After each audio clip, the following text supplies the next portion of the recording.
Well, the ancient Greeks tell about a man with this perfect wheat field. And people admired it because every single stalk was exactly the same height. And when he was asked how he achieved it, he said, well, it's simple.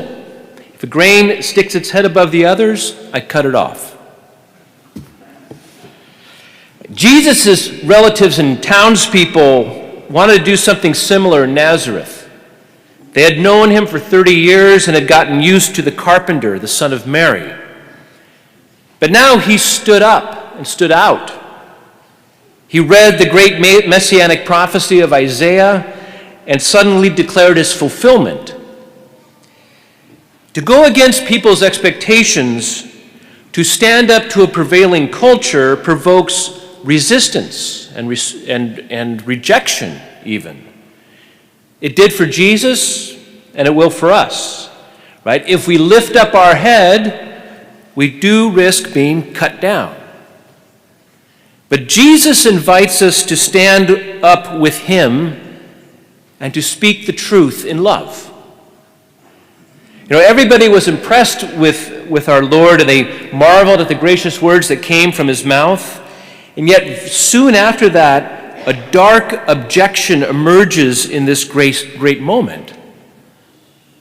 Is this not Joseph's son? The great 20th century Italian theologian Romano Guardini, he said, into the moment, luminous with the beauty and holiness of Jesus' message, darts something malignant. Now, the Lord recognizes it at once as the enemy. And Jesus forces the enemy out into the open with the example of two pagans who received miracles from Israel's great prophets. In a moment, the congregation changes from admiration to wrath. Jesus' revelation as the God of love, the Messiah, draws out into the open the scandal and hate of a sinful world. There's an outburst of fallen man's irritation against God and his essence, which is holiness. God, who is holy, is irritating to a sinful world. And those who strive to share in his holiness will also be irritating to the world. And the world's irritation erupts in a spasm of rage almost to the point of murderous violence. You know, there are three prevailing currents in our culture that are destroying our society and that can never be reconciled with the message of Jesus. And those who push these currents find the gospel message of truth and love irritating. And these attitudes try to cut down anyone who stands up against it. These attitudes are secularism, relativism, and the will to power. Secularism. Secularism doesn't necessarily just simply deny God's existence, but holds that God is irrelevant to daily life. He's irrelevant to our lives and to our world. We might invoke him on a solemn occasion, but he's excluded by the media, by schools, from public discourse. Real mention of the living God is quite irritating to this current in the culture. And to this current, we stand up and we joyfully proclaim, God lives, and Jesus is Lord. The second current is relativism. It's the erroneous belief that this is my truth, you live your truth, but there is no objective truth to measure either claim. Every point of view is equally valid, no matter how contradictory or false it might be. And thus every claim is treated as an opinion. And to this attitude we stand up and we say, there is absolute truth. Jesus Christ is the truth. And thirdly, if there is no objective truth, then love becomes impossible. When truth leaves our hearts, our minds, our actions, then what matters most is power. The philosopher Nietzsche said that once you get rid of the notion of God, there is no more morality, no way to tell the difference between good and evil, and all that is left is the will to power. The power to dominate and to exert my will over others who are not as strong as I am. Power, not love, becomes dominant. And in the face of brute force that comes from the will to power, we stand up and we respond with the words of St. Paul that we just heard about love. Love being patient and kind and not jealous and not rude. It does not rejoice in wrongdoing, but rejoices in the truth. And since Jesus is love itself, we can go through that passage again, putting his name there. Jesus is patient and kind, does not brood over injury, does not rejoice in wrongdoing, but rejoices in the truth. And as Christians, our names can be substituted as well. How do we measure up to love? Or do we allow ourselves to be intimidated into silence and acquiescence by these prevailing currents in our culture? And this is one of the reasons why we have a parish school. To foster the intimate, life-changing, and saving encounter with Jesus Christ, who is the way, the truth, and the life, who is love itself. And to be formed in the Catholic faith, to be able to stand up and joyfully witness to the truth in love, to defeat those evil currents that are harming our society. The reason we have a parish school is to pass on the Catholic faith, to form our young people in the truth, in love. It is the primary arm of evangelization in our parish. Our parish school exists to bring about the life-changing relationship for Jesus, with Jesus and with these children and their parents. It's where boys and girls come to be formed humanly. That's part of the task today. We have to learn again how to be human, to be formed humanly and spiritually and academically and morally in a loving environment that nurtures as well as challenges our young people to grow. So this week we celebrate Catholic Schools Week. We celebrate how for so many years, as an integral part of the life of this parish, children have been coming to our school to be formed into disciples of Jesus Christ. Now, our parish school is important because it helps dads and moms fulfill those promises they made at their child's baptism, to raise their children in the faith, literally to train them in the faith, to lead them more and more deeply into the relationship with Jesus. And fulfilling those promises is no easy task in today's world.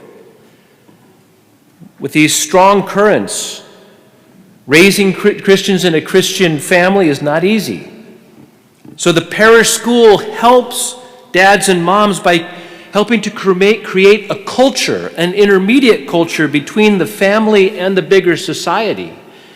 A culture where they can be protected and nurtured and trained so that as they become adults, they know how to engage these currents and not to be swept up in them, but to change them for the better.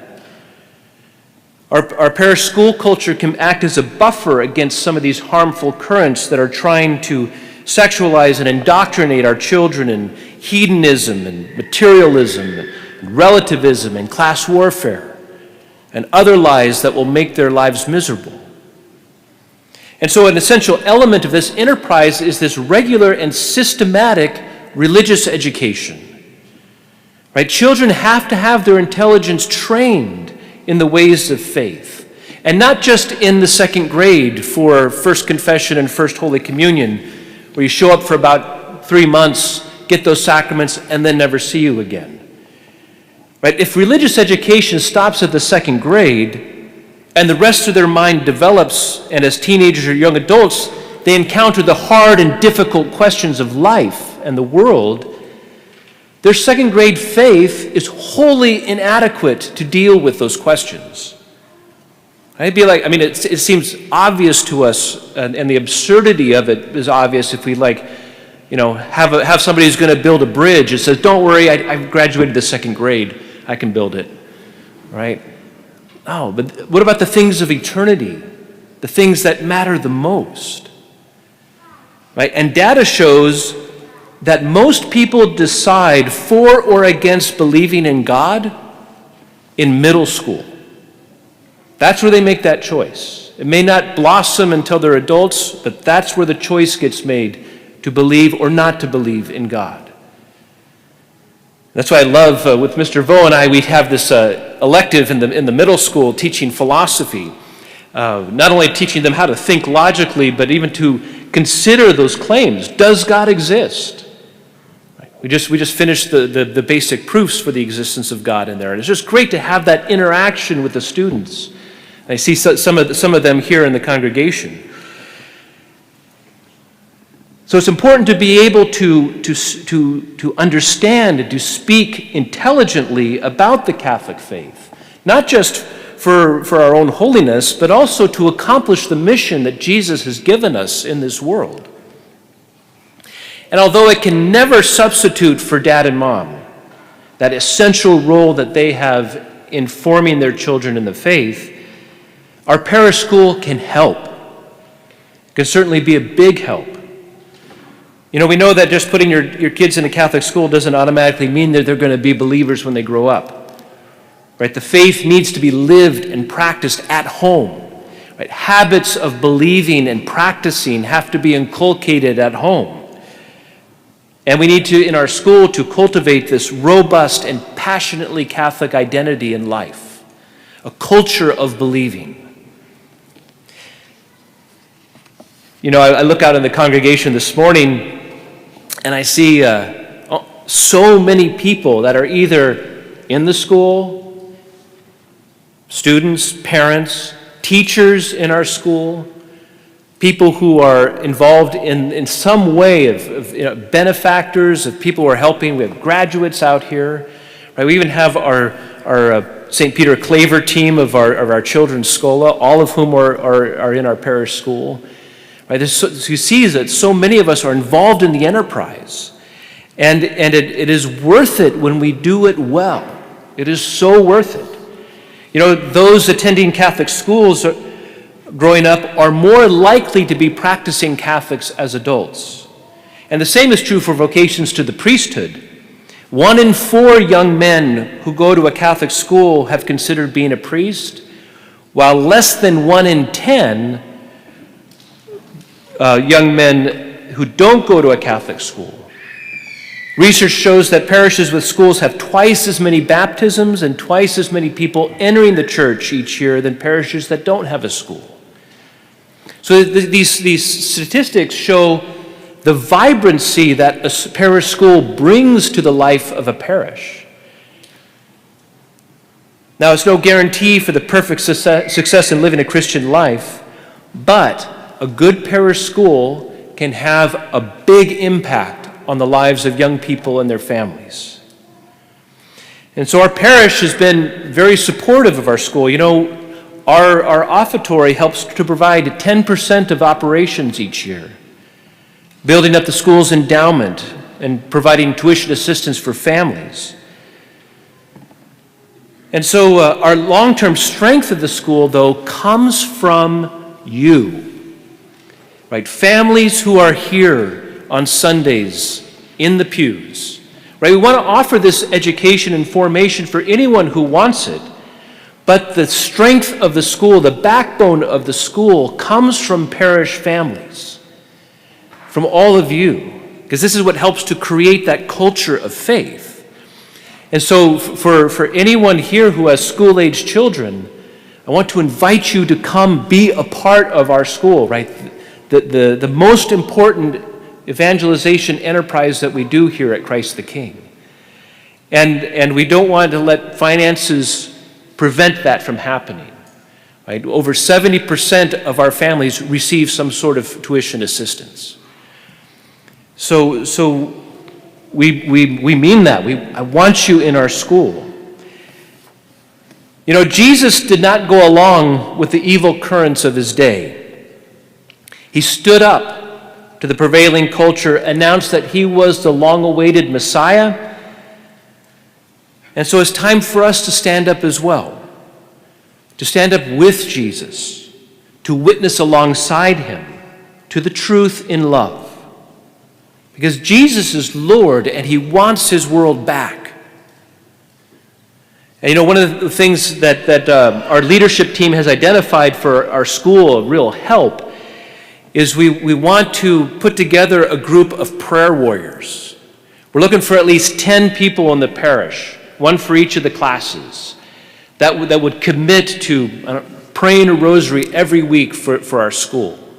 Maybe to offer some sort of sacrifice. And if you'd have more than 10, but it would be great to have these prayer warriors from our parish praying for the spiritual protection and the fruitfulness and the flourishing of our schools. So if you're interested in that, please contact Julie and Durko or myself, and we'll get this team put together. Together with Jesus, we can have a profound impact on our hurting world by running a strong and passionately Catholic parish school. Jesus is Lord. Let us stand up and to walk with him.